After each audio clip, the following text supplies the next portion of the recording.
ಈಗ ನಮ್ಮ ಜೊತೆಗೆ ಮಾತನಾಡೋದಕ್ಕೆ ನಿವೃತ್ತ ಕರ್ನಲ್ PV ಹರಿ ನಮ್ಮ ಜೊತೆಗಿದ್ದಾರೆ. ಸರ್ ನಮಸ್ತೆ. ಬಹುಶಃ ನಿನ್ನೆ ರಾತ್ರಿಯಿಂದ ಇವತ್ತು ಬೆಳಗ್ಗಿನವರೆಗೆ ಆದಂಥ ಬೆಳವಣಿಗೆಯನ್ನು ಗಮನಿಸ್ತಾ ಇದ್ದೀರಿ. ನಾನು ಹೇಳ್ತಿದ್ದೆ ಅಫಿಷಿಯಲಿ ವಾರ್ ಡಿಕ್ಲೇರ್ ಆಗಲಿಲ್ಲ ಅನ್ನೋದು ಬಿಟ್ಟರೆ ವಾರ್ನ ಸಿಚುವೇಶನೇ ಇದೆ ಅಂತ. ಹೌದಾ ಸರ್? ಇದು ಖಂಡಿತ ಇದು ಇನ್ನೂ ಇಂಟೆನ್ಸಿಫೈ ಆಗಲಿಕ್ಕುಂಟು. ಯಾಕಂತ ಹೇಳಿದ್ರೆ ಇದು ಒಂದು 71 ವಾರ ಆದಮೇಲೆ ಇದು ಇತಿಹಾಸ ಸೃಷ್ಟಿ ಮಾಡೋ ಟೈಮ್. ಇದು ಇತಿಹಾಸ ಸೃಷ್ಟಿ ಆಗಲಿಕ್ಕುಂಟು. ಈಗ ನೀವು ಹೇಳಿದಾಗೆ ಬಲೂಚಿಸ್ತಾನ್ ಆ ಕಡೆಯಿಂದ ಈ ಕಡೆಯಿಂದ ನಾವು ಇವರ ಕತ್ತು ಕುಸುಕಿ ಇಸ್ಕೆ ಹಾಕಿಬಿಡಬೇಕು. ಇಲ್ಲದಿದ್ದರೆ ಇದು ಯಾವಾಗಲೂ ಒಂಥರ ಕ್ಯಾನ್ಸರ್ ಇದ್ದಂಗೆ ನಮ್ಮನ್ನು ತಿಂದು ತಿಂದು ಹಾಕಿದೆ. ಸೊ ಇವಾಗ ನಾವು ಇನ್ನೂ ಇಂಟೆನ್ಸಿಫೈ ಮಾಡಬೇಕು. ನನ್ನ ಮನಸ್ಸಿಗೆ ಇದು ಇನ್ನೂ ಇಂಟೆನ್ಸಿಫೈನ್ ಆಗುತ್ತೆ.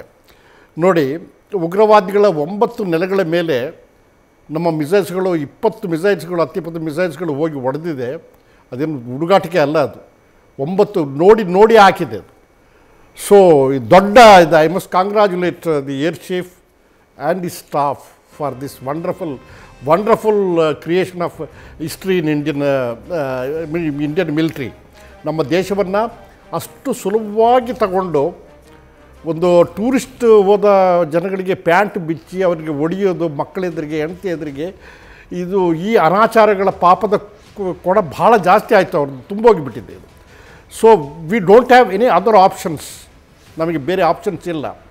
ಎಲ್ಲ ಮಾಡಿದ್ದೀವಿ. ಸಾಮ ಭೇದ ದಂಡಗಳು ಎಲ್ಲ ಒಂದು ಇಂಡಸ್ ರಿವರ್ ವಾಟರ್ ನಿಲ್ಲಿಸೋದಾಗಲಿ, ಬಾಕಿ ಇವರು ಟ್ರೇಡ್ ರಿಲೇಷನ್ಸ್ ಕೊಡೋದಾದರೆ ಪಾಕಿಸ್ತಾನದವ್ರನ್ನ ಕಳಿಸೋದಾಗಲಿ, ಪ್ರತಿಯೊಂದು ಜಾಗದಲ್ಲಿ ಸಹ ಆ್ಯಸ್ ಎ ಡಿಪ್ಲೊಮ್ಯಾಟಿಕಲಿ ಏನೇನು ಬೇಕು ಅವೆಲ್ಲ ಮಾಡಿದ್ದೀವಿ. ಈಗ ಏನೋ ಮಿಲಿಟ್ರಿ ಆ್ಯಕ್ಷನ್ಸ್ಗಳು ನಡೀತಾ ಇದೆ.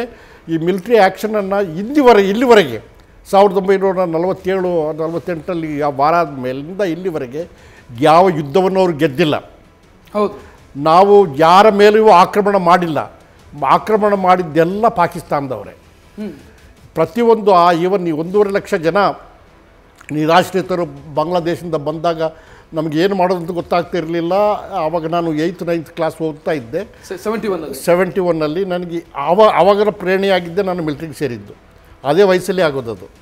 ವಯಸ್ಸು 8-9 ಕ್ಲಾಸಲ್ಲೇ ಆಗೋದು, ಆಮೇಲೆ ಆಗೋದಿಲ್ಲ. ಪ್ರಬುದ್ಧ ಆದಮೇಲೆ ಇದಾಗಿರ್ತದೆ. ಆವಾಗ ನಾನು ನೋಡ್ತಾ ಇದ್ದೀನಿ, ನಿರಾಶ್ರಿತಗಳು ಬರ್ತಾಯಿದ್ರು. ಇಂದಿರಾ ಗಾಂಧಿ ಒಳ್ಳೆ ವಾಜಪೇಯಿ ಹೇಳ್ದಂಗೆ ಒಂದು ದುರ್ಗಾ ಸ್ವರೂಪದಲ್ಲಿ, ಶಕ್ತಿ ಸ್ವರೂಪದಲ್ಲಿ ಬಂದು ನಮ್ಮ ಮಾಣಿಕ್ ಶಾ ಅವರಿಗೆ ಹೇಳಿ ಅದನ್ನು ಈಗ ಮಳೆಗಾಲ ಬೇಡ, ಯಾಕೆಂದರೆ ಅಲ್ಲೆಲ್ಲಿ ಆರ್ಮಿ ಹೋಗ್ಲಿಕ್ಕಾಗಿಲ್ಲ, ನೀರು ನಾಲುವೆಗಳು ತುಂಬ ಇದೆ. ಸರ್ ಅದೇ ಒಂದು 71ರ ಸಿಚುವೇಶನ್ ಮರುಕಳಿಸುವಂಥ ಮುನ್ಸೂಚನೆನ ಅಂತ ಅದರ ಅಂದಾಜು ಕಾಣ್ತಾ ಇದೆಯಾ? 100% ರಕ್ಷಿತ್, ನೀವು ಯು ಆರ್ ರೈಟ್ಲಿ ಸೆಡ್.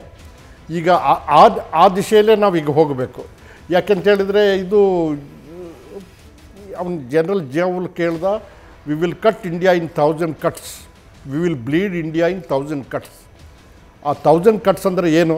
ಎದುರಿಗೆ ಅಲ್ಲ, ಪ್ರಾಕ್ಸಿ ವಾರ್. ಅದು ಶಿಖಂಡಿಗಳಂಗೆ ಬಂದು ಬಾಂಬಗಳು ಹಾಕೋದು, ಐಡಿಗಳು ಇಡೋದು, ತಾಜ್ ಹೋಟ್ಲಿಂದ ಆಗಲಿ, ಅಕ್ಷರಧಾಮ ಟೆಂಪಲ್ಗಳಾಗಲಿ, ನಾವು ಯಾವ ಟೈಮಲ್ಲಿ ಎಲ್ಲಿ ಆಗ್ತಾರೆ ಇವರು ISI ಸ್ಪಾನ್ಸರ್ಡ್ ಟೆರರಿಸಮ್ ಜಾಸ್ತಿ ಆಯಿತು.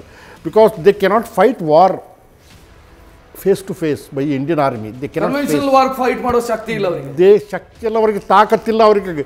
ಶಿಖಂಡಿಗಳವರು, they are like a bloody incompetent people. They don't wanted to fight directly. ಅದಕ್ಕೋಸ್ಕರ ಈಗ ಮಾಡ್ತಾ ಇರೋದು. ಈಗಲೂ ಅವರು ಈ ಯುದ್ಧ ಕಾಲದಲ್ಲಿ ನಾನು ಹೇಳ್ತಾ ಇದ್ದೀನಿ, ನಾವೆಲ್ಲ ಎಚ್ಚರಿಕೆಯಿಂದಿರಬೇಕು. ಕೋಮು ಗಲಭೆ ಮಾಡಿಸ್ತಾರೆ ಅವರು. ಏನಾದರೂ ಒಂದು ISI ಪ್ಲ್ಯಾನ್ಗಳನ್ನು ಮಾಡಿಸಿ ಇದು ಮಾಡ್ತಾರೆ ಅವರು. ನಾವು ಒಗ್ಗಟ್ಟಾಗಿರಬೇಕು. ನಾವು ಇಂಡಿಯನ್ಸ್ ಒಂದು ಎಲ್ಲ ಧರ್ಮಗಳ ಜನಗಳು ಇಲ್ಲಿ ಇರೋದು. ಇದು ಭಾಳ ಸೆನ್ಸಿಟಿವ್ ಟೈಮ್ ಇದು. ಇದನ್ನೇ ಮಾಡಲಿಕ್ಕೆ ಹೋಗ್ತಾರೆ ಅವರು. ಈಗ ಹೇಗೂ Rawalpindi is the main nerve centre of India, ಪಾಕಿಸ್ತಾನದ್ದು ಮಿಲಿಟ್ರಿ ಬೇಸಸ್ಗಳು.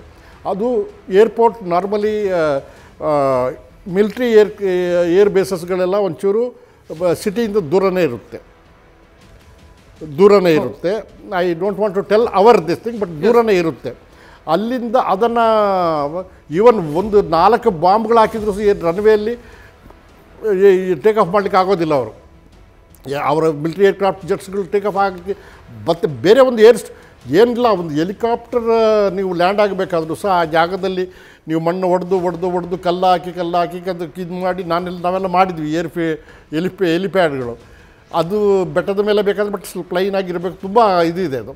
ಆಮೇಲೆ ಅದರ ಅದೇ ರೀತಿ ಈಗ ಈ ಏರ್ ಬೇಸಸ್ಗಳನ್ನ ಇದಾದರೆ ಅವರ capability of launching N attack through the air jet the jet fighters will be lesser. Sir ಒಂದು ಪ್ರಶ್ನೆ ನನಗೆ, ಯಾಕಂತಂದ್ರೆ ನಾವು ನೋಡ್ತಾ ಇದ್ವಿ 6 ರಿಂದ 7 ಅಡಿ ದೊಡ್ಡ ಕಂದರ ಬಿದ್ದಿದೆ ರನ್ವೇಯಲ್ಲಿ. ಒಂದು ಫೈಟರ್ ಏರ್ ಜೆಟ್ ಇದು ಟೇಕ್ ಆಫ್ ಆಗಬೇಕು ಅಂತಂದ್ರೆ 3.5 ಕಿಲೋಮೀಟರ್ನ ರನ್ವೇ ಬೇಕು ಖಂಡಿತ. ಸೊ ಈಗ ಅದು ಹಾನಿ ಆದರೆ ಅದು ರೆಡಿ ಆಗೋದಕ್ಕೆ ಎಷ್ಟು ಸಮಯ ಬೇಕಾಗುತ್ತೆ ಅಂತ ಒಂದು ಪ್ರಶ್ನೆ. ಯಾಕಂತಂದ್ರೆ ನಮ್ಮಲ್ಲೇನೋ Madras engineering group immediate ready ಮಾಡುತ್ತೆ ಅಂತ ಕೇಳಿದ್ದೆ ನಾನು. ಅಲ್ಲಂತ ವ್ಯವಸ್ಥೆಗಳಿದಾವ, ಹೆಂಗ್ ಮಾಡ್ತಾರೆ ನೋಡಿ? ಅದು ಅವ್ರು ರಿಪೇರಿ ಮಾಡಲಿಕ್ಕೆ ಟ್ರೈ ಮಾಡಿದ್ರು ಸಹ air runway is a very very fine ಆಗಿರಬೇಕದು, ಒಂದು ಚೂರು ಹಿಂದಿ ಮುಂದೆ ಇರಬಾರ್ದು ಅದು. ಸೊ ಅದು ರಿಪೇರಿ ಮಾಡಿದ್ರು ಸಹ ಅದು ಏನಷ್ಟು ಸಕ್ಸಸ್ ಆಗೋದಿಲ್ಲ ಇಮಿಡಿಯೇಟ್ ಅಂದು. ಅಟ್ಲೀಸ್ಟ್ ಒಂದು ಸ್ವಲ್ಪ ದಿವಸವರೆಗೆ ಅದು. ಸರ್ ಇದೇ ದೃಶ್ಯ ನೋಡ್ತಾ ಇದ್ದೀರಿ ನೋಡಿ, ಇದೆ ರನ್ವೇಲ ಅಷ್ಟು ದೊಡ್ಡ ಗುಂಡಿ ಬಿದ್ದಿದೆ. ಅದನ್ನು ಅವರು ಕಾಂಕ್ರೀಟ್ ಹಾಕಿ ಅದು ಕಟ್ಟಿ ಅದ್ರ ಮುಗಿದ್ರೊಳಗಾಗಿ ಇನ್ನೊಂದು ಬಾಂಬ್ ಹಾಕಿ ಅದ್ರ ಮೇಲೆ ಹಾಕಿ ಇನ್ನೊಂದು ಅವ್ರು ಮಾಡಬಾರ್ದು ಅದು ಇನ್ನೊಂದು ಸರಿ. So they are under the ನಮ್ಮ ಟಾರ್ಗೆಟ್ ಸರ್ವಿಲೆನ್ಸಸ್ ಅಲ್ಲಿದ್ದಾರೆ. We have already hit the correct ಪ್ಲೇಸಸ್ಗಳು, ನಮ್ಮ ಅಕ್ಯುರೇಟ್ ಇದೆ ಅದು. ಅದು ಏರ್ ಬೇಸ್ ಅಂದರೆ ಅಲ್ಲೆಲ್ಲ ಹೋಗಿ ಏರ್ ಆಗಿಲ್ಲ, ಕರೆಕ್ಟಾಗಿ ಹೊಡೆದಿದ್ದಾರೆ. ಯಾಕೆಂದರೆ ಅದು already target grid differences target ಲಿಸ್ಟ್ಗಳು ಪೈಲಟ್ಸ್ಗಳಿಗೆ ಬ್ರೀಫ್ ಆಗಿರಬೇಕು. ನಮ್ಮ ಏರ್ ಚೀಫ್ ಹೈಯರ್ ಲೆವೆಲ್ ತನಕ ಎಲ್ಲ ಪೈಲಟ್ಸ್ಗಳನ್ನ ಕೂತು ಅವ್ರಿಗೆ ಕಾನ್ಫರೆನ್ಸಸ್ಗಳನ್ನು ಮಾಡಿ ಎಲ್ಲರಿಗೂ ಟಾರ್ಗೆಟ್ ಕೊಟ್ಟು ನ್ಯೂಟ್ರಲೈಸೇಷನ್ ಎಷ್ಟಾಗಬೇಕು, ಏನಾಗಬೇಕು, ಎಷ್ಟು ಪ್ರಮಾಣದಲ್ಲಿ ನ್ಯೂಟ್ರಲೈಸ್ ಆಗಬೇಕು ಎಲ್ಲ ಹೇಳಿರ್ತಾರೆ. ಈಗ ನಾವು ನಮ್ಮ ಮಿಸೈಲ್ಸ್ಗಳು ಲಾಂಚ್ ಮಾಡಬೇಕಾದ್ರೂ ಸಹ ಈಗ ನೀವು ಕರ್ನಲ್ ಕುರೇಶಿ ಆ್ಯಂಡ್ ವಿಮಿಕಾ ಸಿಂಗ್ ಅವರ ಮಾತಾಡಬೇಕಾದ್ರೆ ನೋಡಿ ಎಷ್ಟು ಕಂಪೋಸ್ ಆಗಿ ಕಾಮಾಗಿ ಹೇಳ್ತಾರೆ. We have got a calibrated attack with a proportionate explosive. ಹಾಗಾದರೆ ನಾವು ಎಷ್ಟು ಬೇಕೋ ಅಷ್ಟು ಅಳದು ತೂಕ ಮಾಡಿ ಬಾಂಬ್ಗಳನ್ನ ಲೋಡ್ ಮಾಡಿದ್ದೀವಿ. ಎಲ್ಲಿ? ಏರೋಪ್ಲೇನ್ಗಳಲ್ಲಾಗಲಿ ಮಿಸೈಲ್ಸ್ಗಳಲ್ಲಾಗಲಿ. ನಾವು ಅದನ್ನು collateral we should avoid collateral damage ಅಂತ colonel Qureshi. I really appreciate her the way uses the words in vocabulary. Correct ಅದು. ಯಾಕೆಂದರೆ ನಾವು ನಮ್ಮ ಸಿವಿಲಿಯನ್ ಪಾಪ್ಯುಲೇಷನ್ ಹಿಟ್ ಮಾಡೋದು ನಮ್ಮ ಉದ್ದೇಶ ಅಲ್ಲ. ಅದಾಗಿದ್ರೆ ಕ್ಷಣ ಮಾತ್ರದ ಕೆಲಸ, ಅದನ್ನು ಮಾಡಲ್ಲ ಇವರು. ಇವರುಗಳು ಹೇಡಿಗಳು ಸಿವಿಲಿಯನ್ಸ್ಗಳು ದೇವಸ್ಥಾನಗಳ ಮೇಲೆ, ಪೇಟೆಗಳ ಮೇಲೆ, ಸಿನಿಮಾ ಥಿಯೇಟರ್ಗಳ ಮೇಲೆ, ಜನಜಂಗುಳಿ ಇರೋದ್ರ ಮೇಲೇ ಮಾಡಿ ಅವರು ಮನುಷ್ಯರನ್ನ ಕೊಲ್ಲುವ ರಾಕ್ಷಸರವರು ಕಾರ್ಗಿಲಲ್ಲಿ ನಾವು ನೋಡಿದ್ದೀರ ಅಲ್ಲೆಲ್ಲ. ಸೊ ನಮ್ಮ ಉದ್ದೇಶ ಅದಲ್ಲ. ನಮ್ಮ ಉದ್ದೇಶ ಇವರ ವಾರ್ ಮಿಷನರೀಸ್ ಇದೆಯಲ್ಲ, war machinery. When I say war machinery means ಅವರ ಬ್ರಿಡ್ಜಸ್ಗಳಿರ್ಬೋದು, ಅವರ ಏರ್ವೇಸ್ ಇರ್ಬೋದು, ಅವರ ಆಮ್ಯುನಿಷನ್ ಡಂಪ್ಸ್ ಇರ್ಬೋದು, ಅವರ ಲಾಜಿಸ್ಟಿಕಲ್ ಸಪೋರ್ಟ್ ಸಿಸ್ಟಮ್ ಇರ್ಬೋದು. ಇವೆಲ್ಲ ಅವ್ರನ್ನ first war capacity to launch a war against India we should destroy it and ಅದು ಮಾಡಿದ್ದಾರೆ. ವೈರಿಯನ್ನು ದುರ್ಬಲಗೊಳಿಸ್ತಾ ಹೋಗಿ ಅವನಿಗೆ ನಿಶಸ್ತ್ರನಾಗಿ ಮಾಡಬೇಕು. ನಿಶಸ್ತ್ರನಾಗಿ ಮಾಡಿದರೆ ಮಾತ್ರ ಅವನು ಮತ್ತೇನೋ ಸರಿ ಎತ್ತೋದಿಲ್ಲ ಕೈ. ಸೊ ನಾವು ಯಾವಾಗಲೂ ಒಂದು ಬಾಕ್ಸಿಂಗ್ ಇದ್ದಂಗೆ, ಒಂದು ಬ್ಯಾಕ್ ಹೋಗಬೇಕು ಮತ್ತು ಫ್ರಂಟಿಗೆ ಸ್ಟ್ರೈಕ್ ಮಾಡಬೇಕು, ಬ್ಯಾಕ್ ಹೋಗಬೇಕು, ಸ್ಟ್ರೈಕ್ ಮಾಡಬೇಕು. ಅವ್ನಿಗೆ ಗೊತ್ತಾಗಬಾರ್ದು ಎಲ್ಲಿಂದ ಅವನಿಗೆ ದಾಳಿ ಬಂದಿದೆ ಅಂತ. ಅವನಿಗೆ ನೆವರ್ ಎಕ್ಸ್ಪೆಕ್ಟೆಡ್ ರಾವಲ್ಪಿಂಡಿ, ಲಾಹೋರ್, ಪೇಶಾವರ್, ಕರಾಚಿಯಲ್ಲಿ ನೆವಿದೆ ಅಟ್ಯಾಕ್ ಆಗಿ ನೆವರ್. ನಮ್ಮ INS ವಿಕ್ರಾಂತ್ ಹೋಯ್ತು, INS ವಿಕ್ರಾಂತ್ ಹೋಗಿ ಮತ್ತೆ ವಾಪಸ್ ಬಂದು ಎಲ್ಲ ಹೇಳ್ತಾ ಇದ್ದರು. ನಮ್ಮ ಮನೆಯಲ್ಲೂ ಮಾತಾಡ್ಕೊಳ್ತಿದ್ವು. ಅದೇನದು ಹಾಗೆ ಹಿಂದೆ ಯಾಕೆ ಬಂತು? ಅದು ಹಿಂದೆ ಬಂದು ನಮ್ಮ ಯುದ್ಧ ತಂತ್ರಗಳು ಕೆಲವು ಭಾಳ ಇದೆ. ಸೊ INS ಕರೆಕ್ಟಾಗಿ ಹೋಗಿದೆ, 26 ವಾರ್ಶಿಪ್ಸ್ಗಳನ್ನ ತಗೊಂಡೋಗಿದೆ ಎಸ್ಕಾರ್ಟ್ ಮಾಡಿ. ಹೋಗಿ ನೀವು ಒಂದ್ಸರಿ ಯಾವಾಗಾದರೂ ನಿಮಗೆ ಸಮಯ ಆದರೆ ಹೋಗಿ ನೋಡಿ ಅಲ್ಲಿ ವಾರ್ಶಿಪ್ಸ್ಗಳು ಯಾವ ರೀತಿ ಇರ್ತದಂತೆ. ಅದನ್ನು ಏನೂ ತೊಂದರೆ ಇಲ್ಲ, ಪಬ್ಲಿಕ್. ಒಂದು ಪ್ರಶ್ನೆ ಬಂತು, ಪಾಕಿಸ್ತಾನದ ಕುತಂತ್ರದ ಬಗ್ಗೆ ಮಾತನಾಡ್ತಾ ಇದ್ರು. ಅದು ಕರ್ನಲ್ ಕುರೇಶಿ ಮತ್ತು ವಿಂಗ್ ಕಮಾಂಡರ್ ಯೋಮಿಕಾ ಸಿಂಗು ಕೂಡ ಮಾತನಾಡುವಾಗ ಹೇಳಿದರು, ಸಿವಿಲಿಯನ್ ಏರ್ಕ್ರಾಫ್ಟ್ ಅನ್ನ ಶೀಲ್ಡ್ ರೀತಿ ಬಳಸ್ತಿದ್ದಾರೆ ಅವರು. ನಮ್ಮ ಮೇಲೆ ಡ್ರೋನ್ ದಾಳಿ ಮಾಡೋದು, ಆ ಕಡೆಯಿಂದ ಲಾಹೋರ್ ಏರ್ಪೋರ್ಟ್ ಅನ್ನು ಆಕ್ಟಿವ್ ಇಡೋದು. ಯಾಕೆಂದರೆ ಇಂಟರ್ನ್ಯಾಷನಲ್ ಲೆವೆಲಲ್ಲಿ ಒಂದು ವೇಳೆ ನಮ್ಮ ಮಿಸೈಲ್ಸ್ಗಳು ಇಲ್ಲ ಡ್ರೋನ್ಗಳು ಅಟ್ಯಾಕ್ ಮಾಡಿದಾಗ ಏರ್ಬಸ್ 320 ಅಂತ ಕಾಣ್ತದೆ, ಅದನ್ನು ಹಿಟ್ಟಾದರೆ it becomes a big plus point for them. ಏನು ಹೊಡೆದುಬಿಟ್ರೆ ಸಿವಿಲ್ ಪ್ಯಾಸೆಂಜರ್ ಏರೋಪ್ಲೈನ್ಗಳಲ್ಲಿಂತ. ಸೊ ಅದನ್ನು ಅದಕ್ಕೆ ದಿ ಫ್ಲೈಟ್ ಏರಲ್ಲಿ ಫ್ಲೈಟ್ ರೂಟ್ ಇದೆ. ಬುಲೆಟ್ ಬಾಂಬ್ಗಳು ಹೋದರೂ ಸಹ ಅದಕ್ಕೆ ಫ್ಲೈಟ್ ರೂಟ್ ಅಂತ ಹೇಳ್ತೀವಿ. ಅದಕ್ಕೇನೋ ಪರ್ಟಿಕ್ಯುಲರ್ ವರ್ಡ್ ಇದೆ, ಮರೀತಿದ್ದೀನಿ. ಆ ರೂಟಲ್ಲಿ ಬೇಕಂತಲೇ ಅವರು ಬ್ಲಾಕ್ ಮಾಡಿಕೊಂಡು ಆ ಕಡೆ ಶೀಲ್ಡ್ ಮಾಡಿದ್ದಾರೆ. ಸೊ ಈ ಕುತಂತ್ರ ಅದು ಹೆಂಗೆ ನಮಗೆ ನಮ್ಮ ಇಂಟೆಲಿಜೆನ್ಸಿಗೆ ಗೊತ್ತಾಗೇ ಆಗ್ತದೆ. ನಮ್ಮ ಈ ಪ್ರಚಂಡಗಳು ಮಾಡಿದ್ದಾರೆ, ಅದನ್ನು ತಕ್ಕ ಶಾಸ್ತಿ ಅವರು ಮಾಡಿದ್ದಾರೆ. ಅಂದರೆ ನನ್ನ ಸಿವಿಲಿಯನ್ಸ್ ಸತ್ತು ಹೋದರೂ ತೊಂದರೆ ಇಲ್ಲ, ಬಟ್ ನಾನು ಭಾರತಕ್ಕೆ ಸಮಸ್ಯೆ ಆಗಬೇಕು ಅಂತ ಯೋಚನೆ. ಹೌದು, ಇವರಿಗೆ ಒಂದು ನೈತಿಕತೆ ಮೊರಾಲಿಟಿ ಅನ್ನೋದನ್ನು ಝೀರೋ. ನಾವು ಅದನ್ನು ನೋಡಿದ್ವಿ ಕಾರ್ಗಿಲ್ ವಾರಲ್ಲಿ. ಅವರ ಜನಗಳು ಎಷ್ಟು ಜನ ತೀರೋದ್ರು ಫೈಟಿಂಗ್ ಮಾಡ್ತಾ. ಅವನು ಪರ್ಸನಲ್ ವ್ಯಾಪಾರಕ್ಕೋಸ್ಕರ ಸತ್ತಿಲ್ಲ. ಅವನೊಬ್ಬ ಯೋಧ, ಜನಗಳ ಜೊತೆಯಲ್ಲಿ ಇಂಡಿಯನ್ ಜೊತೆಯಲ್ಲಿ ಫೈಟ್ ಮಾಡ್ದ. ಆ ಯೋಧರ ಸತ್ತೋದವನ್ನು ಡೆಡ್ ಬಾಡಿಯನ್ನು ತಗೊಂಡು ಹೋಗಲಿಕ್ಕೆ ಇವರು ಹಿಂದೆ ಮುಂದೆ ನೋಡಿದರು. ಎಷ್ಟು ಸರಿ ಮೆಸೇಜ್ ಮಾಡಿದರೂ ಸಹ ಆಗಲಿಲ್ಲ.